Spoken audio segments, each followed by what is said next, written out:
In 1540, the Society of Jesus, an order of monks established by Ignatius of Loyola and known as the Jesuits, receives official recognition from the Roman Catholic Church.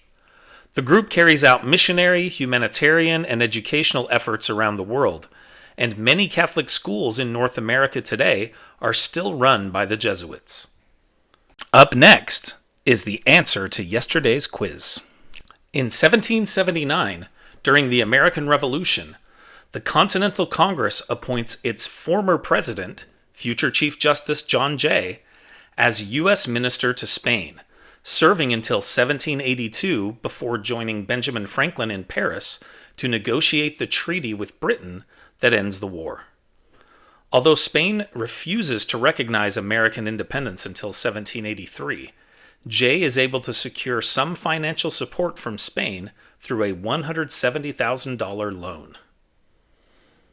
In 1854, in heavy fog, the American luxury ship Arctic collides with the French fishing vessel Vesta off the coast of Newfoundland, Canada, causing the Arctic to sink. Of the more than 400 people on board the Arctic, only 88 survive, most of them crew members who actually take lifeboats from women and children and kill one of the ship's officers who tries to intervene. In 1930, American golfer Bobby Jones wins his fourth major tournament of the year, making him the first person to win the Grand Slam of golf, which at the time consists of the British Amateur Championship, the British Open, the U.S. Open, and the U.S. Amateur. Before the first tournament, Scottish professional golfer Bobby Cruikshank placed a bet on Jones to win the slam at odds of 50-1, and ends up collecting over $60,000. In 1940, in Berlin, the Tripartite Pact is signed by Germany, Italy, and Japan, formally uniting the Axis powers of World War II.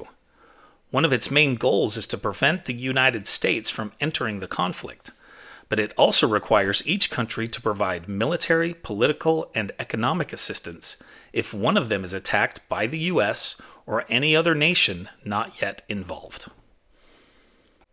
In 1986, more than 20 years after its original release, the Beatles' Twist and Shout peaks at number 23 in the U.S., thanks to its use in the blockbuster John Hughes movie Ferris Bueller's Day Off, where actor Matthew Broderick lip-syncs to the song on a parade float in downtown Chicago. In 2021, the FBI reports that murders in the U.S. increased by nearly 30% in 2020, the largest single-year jump since the Bureau began recording crime statistics 6 decades earlier. Although the increase was dramatic, the total number of homicides in 2020, 21,570, only ranks 6th, with 1991 ranking highest at 24,703.